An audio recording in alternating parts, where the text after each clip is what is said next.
A very good morning to all of you. I, your host, Rupali Baghel, a teacher of Prerna Vidyalaya, wholeheartedly welcome you all to today's session. On the occasion of our fifth session of Higher Learning at Prerna Vidyalaya, we have an esteemed guest of honor, Mr. Naveen Kumar Sir, who has 21 years of experience in conducting योग and meditation camps across India. कृपया जोरदार तालियों के साथ हमारे आदरणीय अतिथि महोदय का स्वागत करें। मैं कक्षा 11वीं से जतिन बेटा जी को आमंत्रित करती हूं कि वे बुके देकर आदरणीय अतिथि महोदय का स्वागत करें।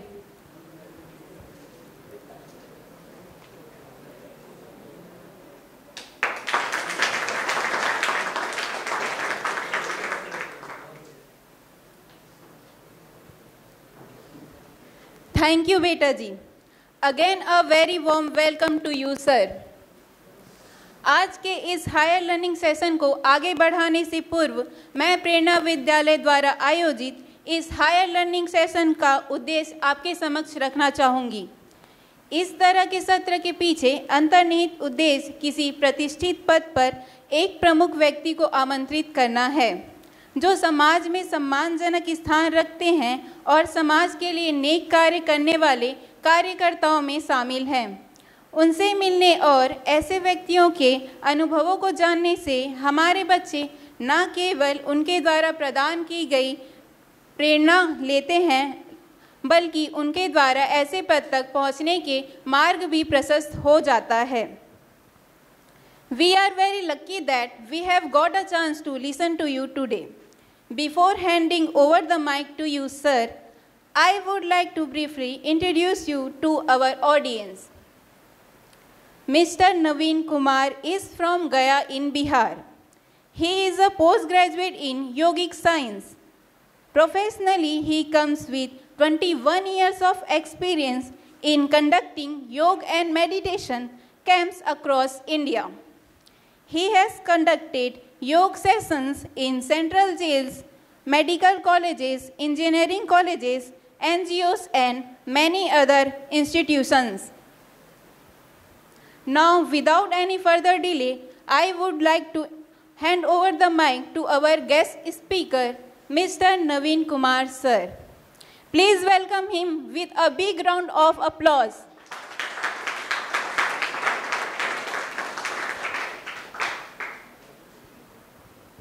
धन्यवाद।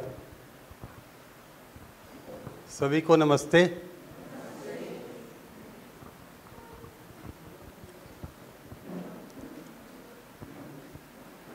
तो थोड़ा बात करेंगे सबसे पहले अपने बारे में।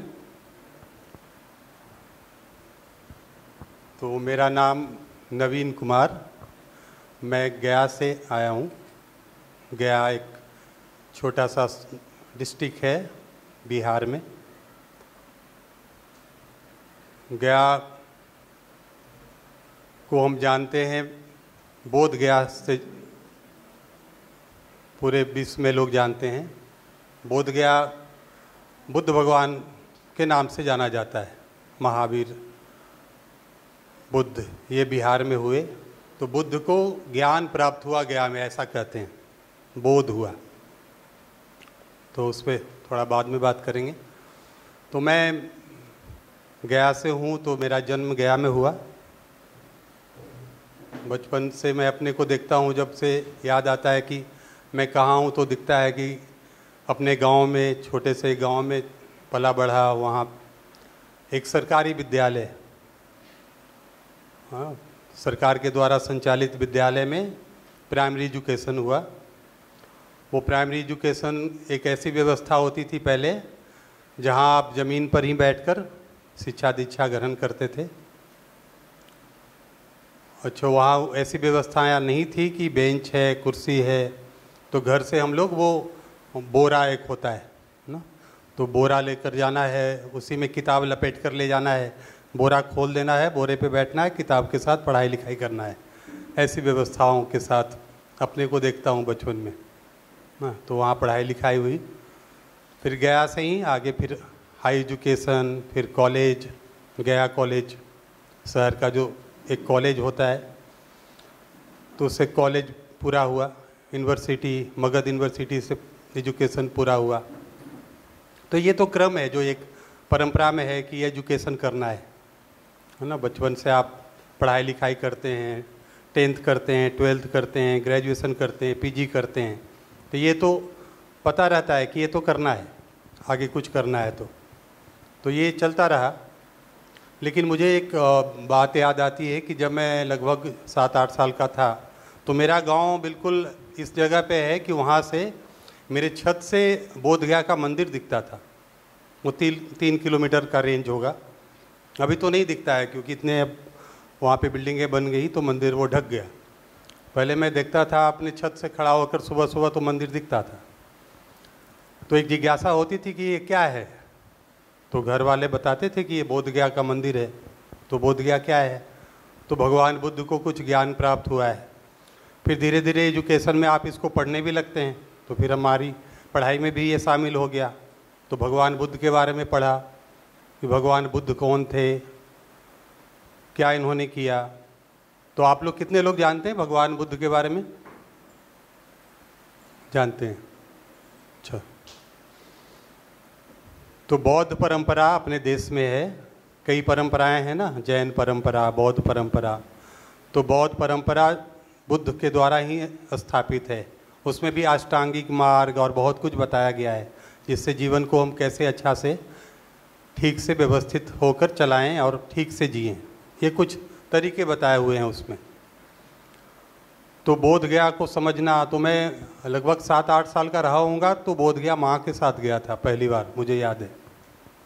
तो मैं जिज्ञासा तो होती है बच्चों को कि ये क्या है। ये भगवान बुद्ध को ऐसे समाधि में बैठे हुए दिखाते हैं वहाँ मंदिरों में, कई मंदिर है वहाँ। तो मंदिरों में उसी तरह का एक 80 फीट का स्टैचू बना हुआ है वहाँ, बहुत बड़ा स्टैचू। तो बुद्ध को समाधिस्थ दिखाए हैं उसमें, उनका बहुत बड़ा प्रतिमा है।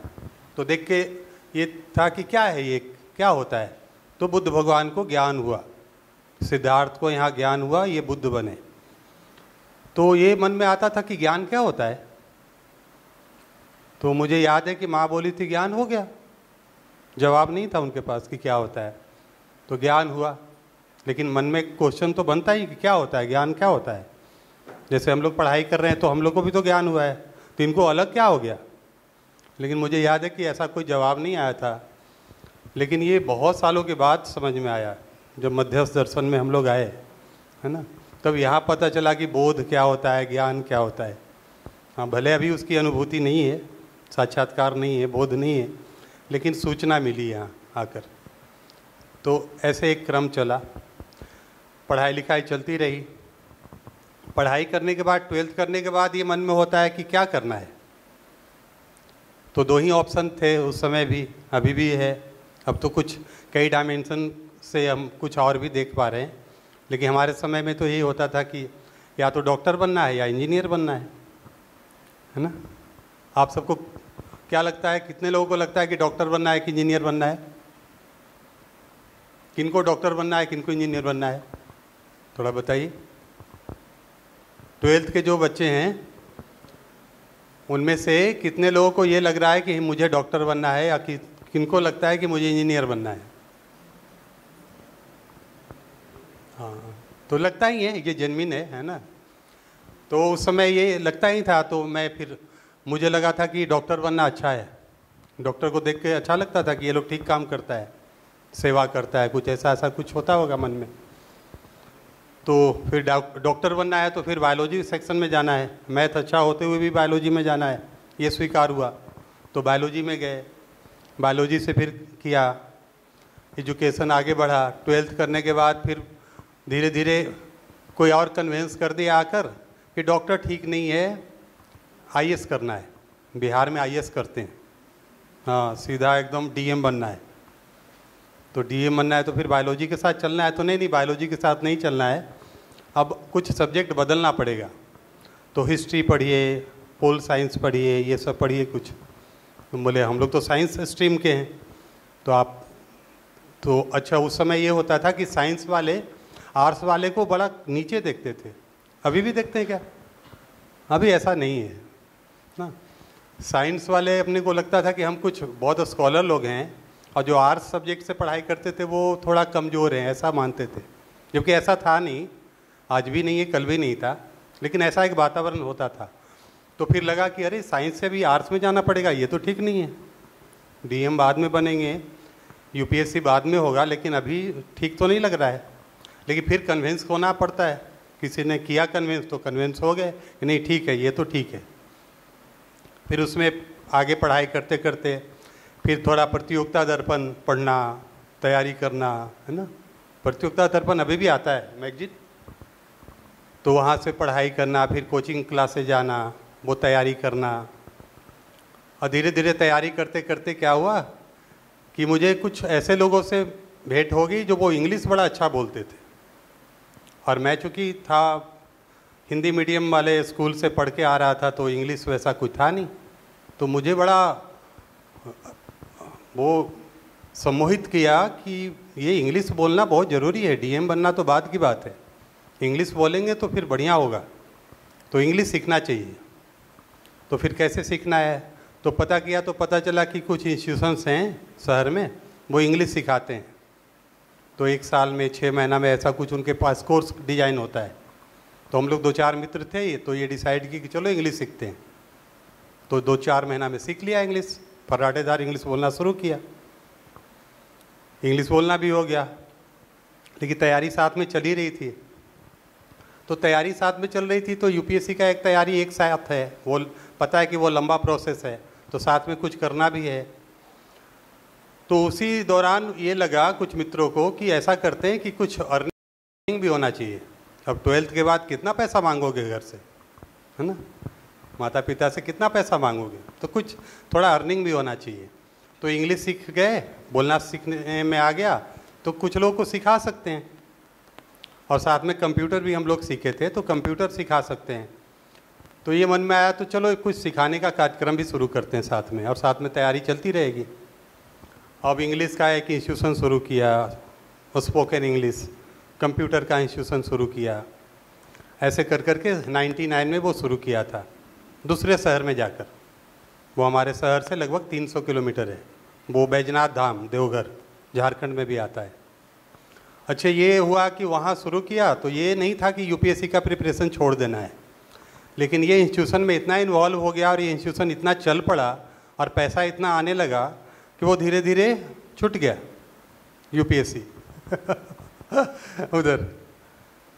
तो घर वाले विरोध भी किए इसका कि आपको ये तो नहीं कहा गया था कि आप अपना प्रिपरेशन छोड़ दो ना, एक प्रिपरेशन करते रहना है। लेकिन वो मुझे आज पता है, और ये हम देख पाए उस समय भी, कि ये धीरे धीरे कमज़ोर हुआ, ये मजबूत हो गया, क्योंकि डायरेक्ट पैसा आ रहा था।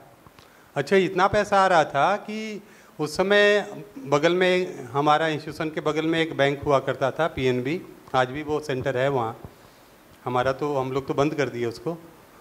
तो उस समय क्लर्क जो होते हैं ना बैंक के, तो 4000 उनका होता था सैलरी। जो बैंक के क्लर्क होते हैं उनका 4000 उस समय होता था, अभी तो बहुत बढ़ गया सैलरी। और हम लोग हर महीने जाकर 50,000 रुपया जमा करते थे, इंस्टीट्यूशन से कमाया हुआ पैसा 50,000। मेरी उम्र मात्र 20-21 साल की रही होगी। तो एक वाकया याद आ रहा है कि वो जो क्लर्क थे, तो वो काउंटर पे वही रिसीव करते थे पैसा। तो उन्होंने ये कहा कि ये जो लड़का है, ये कम उम्र का है और ये हर महीने इतना पैसा जमा करता है, कहाँ से लाता है, कहीं कोई गलत काम तो नहीं करता है। तो आपस में वो बात की, तो पता चला नहीं नहीं ऐसा ये लोग काम कर रहे हैं, तो बढ़िया काम करते हैं, तो ये थोड़ा अर्निंग इनका है, सोर्स है। तो ऐसे कुछ क्रम बनते बनते बनते एक और क्रम जुड़ा ज़िंदगी में। हम लोग इंग्लिश बोलने के क्रम में और सिखाने के क्रम में क्या होता था कि सुबह 7 बजे इंस्टीट्यूशन शुरू होती थी और 7 बजे तक क्लास होता था, 2-2 घंटे का शिफ्ट होता था, अलग अलग बैच होते थे। तो वहाँ सबसे पहले हम ही ने रूल बनाया था कि no Hindi zone, no body can speak Hindi in the campus of institution. का कैंपस में कोई हिंदी नहीं बोलेगा, ये पहला रूल था।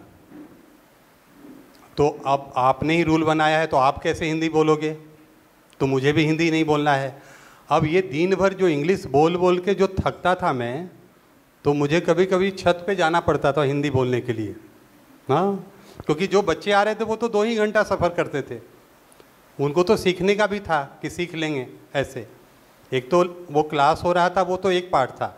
एक वातावरण डेवलप करने के लिए बनाया गया था नियम कि हिंदी बोलना ही नहीं है, तो क्या करना है, या तो इंग्लिश टूटी फूटी बोलना है या चुप रहना है। तो ऐसे कर करके वो धीरे धीरे सीख लेते थे। बोलना ही नहीं है हिंदी तो करेंगे क्या, फिर ग्रुप डिस्कशन और ये क्लास वो क्लास में वो फ्लो आ जाता था, तो वो 3-4 महीना में बोलने लगते थे। लेकिन हम लोग के लिए तो दिन भर का था वही, तो बहुत दिक्कत होती थी। तो वो संडे को लगता था कि कहीं चला जाए। तो हमारा जो शहर है वहाँ से 7 किलोमीटर एक रिखिया जगह है, वो योग सेंटर है।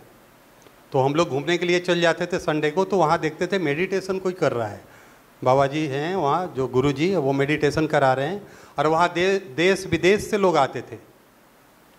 हाँ, नेशनल नहीं इंटरनेशनल सेंटर था वो, तो काफ़ी लोग वहाँ सीखने आते थे। तो हम लोग बैठते थे तो बहुत अच्छा लगता था, आंख बंद करके वो ओम का योग, एक नाद योग इसको कहते हैं, वो 108 बार ओम का उच्चारण करना, और फिर ध्यान में बैठना, और फिर कुछ अच्छी बातें करना।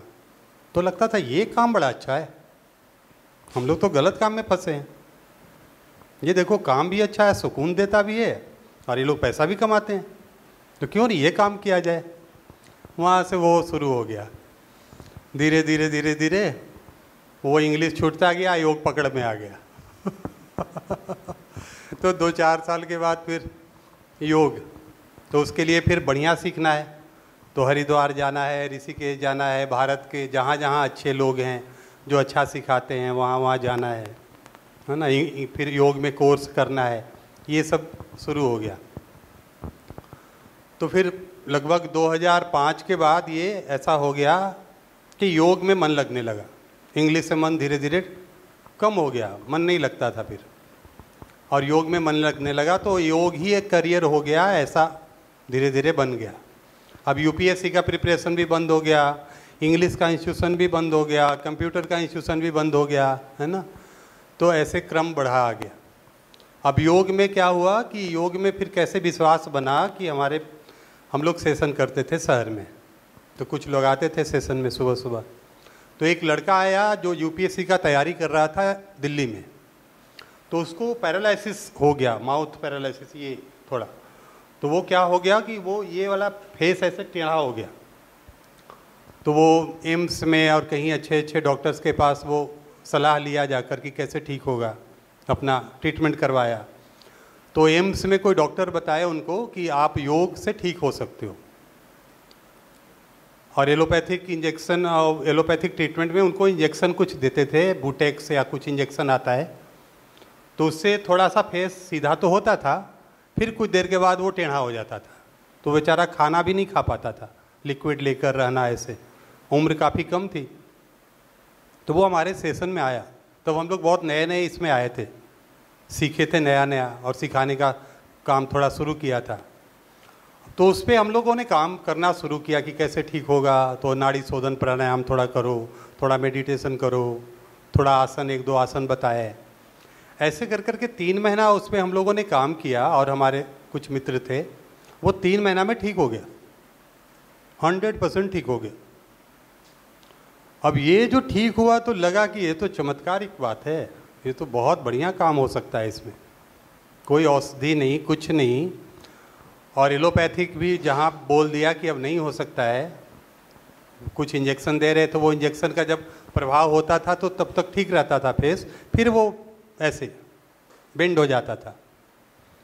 तो वहाँ से लगा कि ये काम बढ़िया है, तो ये काम में हम लोग आगे बढ़े, और तब से काफ़ी लोगों को फिर सेशन देना, हर जगह जाना। अभी गया में एक हमारी संस्था भी है, एक संस्थान है अष्टांग योग, इसमें नित्य हम लोग, जब गया में मैं रहता हूँ तो काफ़ी लोग आते हैं, मैं नहीं भी रहता हूँ तो भी आते हैं, काफ़ी सहयोगी हैं। और वहाँ रोज़ कुछ ऐसा होता है कि लगता है कि बहुत बढ़िया ये काम करता है, हमारे शरीर पे भी, हाँ हमारे मानसिकता पे भी कुछ काम करता है योग, ऐसा दिखता है। तो इसमें हम लोग लगातार काम करते हैं और फिर धीरे धीरे यही प्रोफेशन बन गया, यही जीवन बन गया और इसी में हम लोग आगे बढ़ रहे हैं। तो आज तक बहुत सारे लोगों को वो हम लोग सेवा दे पाया, जिसमें वो बहुत ऐसे रोग जो कभी लगता था नहीं कि ठीक होगा, है ना, सेकंड स्टेज कैंसर तक भी रिकवर हुआ, लोग रिकवर हुए। डायबिटीज़ ये सब तो ठीक हो ही जाते हैं, हाँ, हार्ट ब्लॉकेज ये सब ठीक हो ही जाते हैं। तो ये सब काफ़ी जो शारीरिक तकलीफ़ें हैं वो योग से ठीक होते हैं। तो ये काम हम लोग फिर कंटिन्यू किए और अभी मैं उसी में हूँ। तो सुबह सुबह 2 घंटे का सेशन होता है और फिर मैं दर्शन में आया 2019 को। 2019 में सोम भैया का एक शिविर में जाने का मौका मिला, क्योंकि वहाँ पे भी लगता था कि शरीर तल पे तो सब ठीक होता है, मन के तल पे जब तक मेडिटेशन करो तभी तक ठीक लगता है। आँख बंद है तब तक तो अच्छा लग रहा है, आँख खुलता है तो दुनिया तो वैसी ही है। तो यहाँ क्या किया जाए, तो ये तलाश यहाँ आके पूरी हुई। दर्शन में बातें समझ में आई कि हाँ ये एक अलग पार्ट है। तो शरीर भी स्वस्थ हो, हमारा मन भी स्वस्थ हो, ये दोनों पार्ट स्वस्थ हो जाए, इस पे हम लोग अभी काम कर रहे हैं और बहुत सुकून है अभी। और हम लोग कभी कभी देखते हैं कि यूपीएससी छूट गया तो क्या बुरा हुआ क्या, तो लगता नहीं है कि बुरा हुआ, ठीक है, कोई और किया होगा मेरे जगह पे, किसी का जगह छोड़ दिया तो कोई न कोई तो बन ही गया होगा यूपीएससी क्रैक करके, डीएम सीएम जो भी बनना था, है ना। सीएम तो नहीं बनते, डीएम बनते हैं, डीसी बनते हैं, है ना। आईपीएस करेंगे तो फिर पुलिस में जाते हैं, आईएएस करते हैं तो वो सिविल सर्विस में जाते हैं। तो ऐसा उसका एक तरीका है। तो इस तरीके से एक जर्नी है, लाइफ की जर्नी है। अभी एक ऐसा टाइम है कि जहाँ पे ये दिखता है कि ये स्वास्थ्य का जो एक काम जो शुरू किया कि लोगों का स्वास्थ्य अच्छा रहे, तो ये इसमें हुआ कि अपना स्वास्थ्य बहुत बढ़िया है, कभी बीमारी नहीं हुई। मुझे याद नहीं है कि 20 साल से कोई एक गोली भी खाया हूँ मैं, कोई टैबलेट भी खाया हूँ, कभी बीमार नहीं होता हूँ। बुखार भी कभी लगती है तो कोई काढ़ा वाढ़ा पी लिया, ठीक हो गया 1-2 दिन का बुखार। तो अपना स्वास्थ्य भी ठीक रहता है, कोई बीमारी होती नहीं है। तो ये एक जर्नी है मेरे लाइफ की। तो इस तरह से अभी तक बढ़िया है, संतुष्ट हूँ अपने जर्नी से, लाइफ की जर्नी से खुश हूँ। तो अब समझ में आता है कि खुशहाली ही अपना लक्ष्य है ज़िंदगी का। तो ये तरीके से भी खुशहाली आनी थी तो आ गई। बीच में कभी कभी उतार चढ़ाव भी आया। उतार चढ़ाव ऐसा आया कि घर वाले को लगता था कि कहाँ आ गए, बढ़िया काम करते थे, हाँ बढ़िया जगह पे जा सकते थे, यूपीएससी आप कर सकते थे तो बढ़िया आप एक जिला का मालिक बनते, ऐसा मन में रहता ही है गार्जियन का। लेकिन फिर अब लगता है कि जिला का मालिक बनना एक अलग बात है और अपना मालिक बनना भी एक अलग बात है ना। तो अपना मालिक बनने का सौभाग्य मिला और जिला का मालिक जो बने हैं उनके साथ भी हम लोग बैठते ही हैं, वो लोग भी आते ही हैं और कुछ अब अपनी बातें साझा करते ही हैं। तो लगता है कि उतनी बड़ी बात तो नहीं है जो कभी लगता था कि बहुत बड़ी बात है। तो ठीक ही है, उनका अपना करने का तरीका है, काम अपने जगह पे अपने अपने काम कर रहे हैं लोग। तो इस तरह से है।